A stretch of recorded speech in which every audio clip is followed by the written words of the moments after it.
नमस्कार, स्वागत है आपका जहां हम कहानियों को परत दर परत खोलते हैं। आज हम बात करने वाले हैं एक ऐसे क्रिकेट मैच की जो यकीन मानिए सिर्फ एक खेल नहीं था। ये थी रणनीति की, दिमागी जंग की एक ऐसी मिसाल जिसे देखकर आप हैरान रह जाएंगे। तो आज का बड़ा सवाल यही है कि भाई जब सब कुछ दांव पर लगा हो, एक मस्ट विन गेम हो, तो कोई टीम दूसरी टीम पर इस कदर हावी कैसे हो सकती है।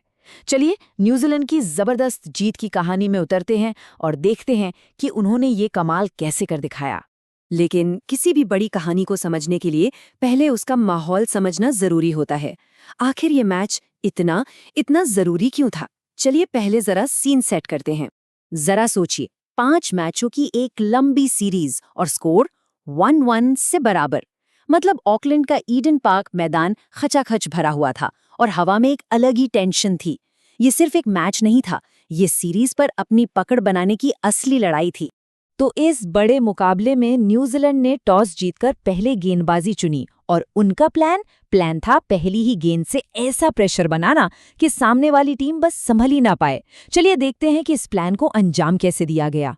कप्तान सैंटनर ने जो कहा वो सुनने में बड़ा सिंपल लगता है ना, कटर्स और स्लोअर बॉल्स। पर दोस्तों, क्रिकेट में सबसे खतरनाक चीज यही सादगी होती है। एक मुश्किल पिच पर लगातार एक ही जगह गेंद डालकर बल्लेबाज को गलती करने पर मजबूर करना, जीत की असली चाबी तो यही थी। 9, जी हाँ, सिर्फ 9 रन। ये वो नंबर है जो लॉकी फर्ग्यूसन ने अपने पूरे 4 ओवर के स्पेल में दिए। जरा सोचिए, T20 क्रिकेट जहां हर ओवर में 10-12 रन बनना आम बात है, वहां कोई गेंदबाज 24 गेंदें फेंके और सिर्फ 9 रन दे, ये तो लगभग नामुमकिन सा लगता है। इसने साउथ अफ्रीका की सोच पर ही ब्रेक लगा दिया। और देखिए, ये किसी एक आदमी का शो नहीं था। एक छोर से फर्ग्यूसन ने रनों का नल बंद कर रखा था, तो दूसरे छोर से सैंटनर, सियर्स और जैमिसन लगातार विकेट्स चटकाकर साउथ अफ्रीका की बैटिंग की कमर तोड़ रहे थे। ये एक परफेक्ट टीम एफर्ट था। अब इस जबरदस्त घुटन भरे दबाव के सामने साउथ अफ्रीका के बड़े बड़े बल्लेबाज एक एक करके बिखरते चले गए। ऐसा लग रहा था मानो वो अपनी लैड ढूंढ ही नहीं पा रहे हों। उन्हें समझ ही नहीं आ रहा था कि इस चक्रव्यूह से निकले तो निकले कैसे। देखिए, इस टाइमलाइन में कहानी साफ दिख रही है। साउथ अफ्रीका की पारी ने कभी रफ्तारी नहीं पकड़ी। पावर प्ले में शुरुआत खराब हुई, बीच के ओवरों में वो और बिखर गए और ये सिलसिला आखिर तक चलता रहा। कोई बड़ी पार्टनरशिप नहीं, कोई उम्मीद की किरण नहीं। और जब सामने वाली टीम का कप्तान खुद ये बात मान ले कि उनकी टीम के पास न्यूजीलैंड के गेंदबाजों का कोई जवाब ही नहीं था, तो आप अंदाजा लगा सकते हैं कि कीवी टीम का डोमिनेशन किस लेवल का था। चलिए कहानी के दूसरे हिस्से पर चलते हैं।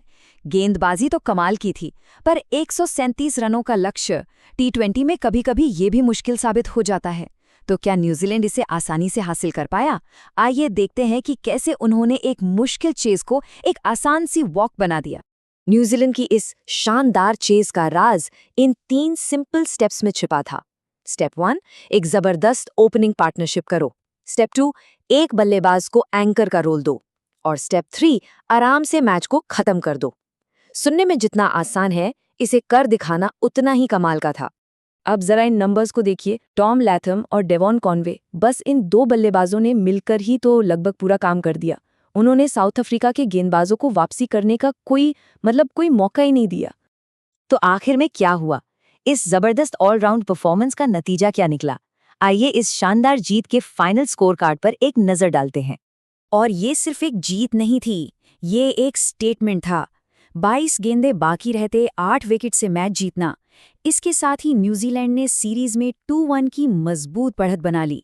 यहां से साउथ अफ्रीका के लिए वापसी का रास्ता लगभग बंद हो चुका था। अक्सर हम T20 के हीरो के तौर पर किसी बल्लेबाज को दिखते हैं जो बड़े बड़े छक्के लगाता है, लेकिन इस मैच का असली हीरो एक गेंदबाज था। लॉकी फर्ग्यूसन का वो किफायती स्पेल ही इस एक तरफा जीत की नींव था, जिसने पूरी कहानी लिख दी। तो इस पूरे मैच से हमें सीखने को क्या मिलता है? यही कि T20 क्रिकेट सिर्फ बड़े शॉट्स का खेल नहीं है, ये रणनीति का, दबाव बनाने का और शांत दिमाग रखने का खेल है। सही रणनीति और धैर्य से आप किसी भी मैच को जीत सकते हैं। और ये हमें एक बहुत ही दिलचस्प सवाल पर लाकर छोड़ देता है। क्या ये दबाव और दबदबा वाला फॉर्मूला ही T20 में जीत का अल्टीमेट ब्लूप्रिंट है, या फिर ये बस एक ऐसा दिन था जब न्यूजीलैंड के लिए सब कुछ एकदम परफेक्ट हो गया? इस बारे में आपकी क्या राय है, ये सोचने वाली बात है।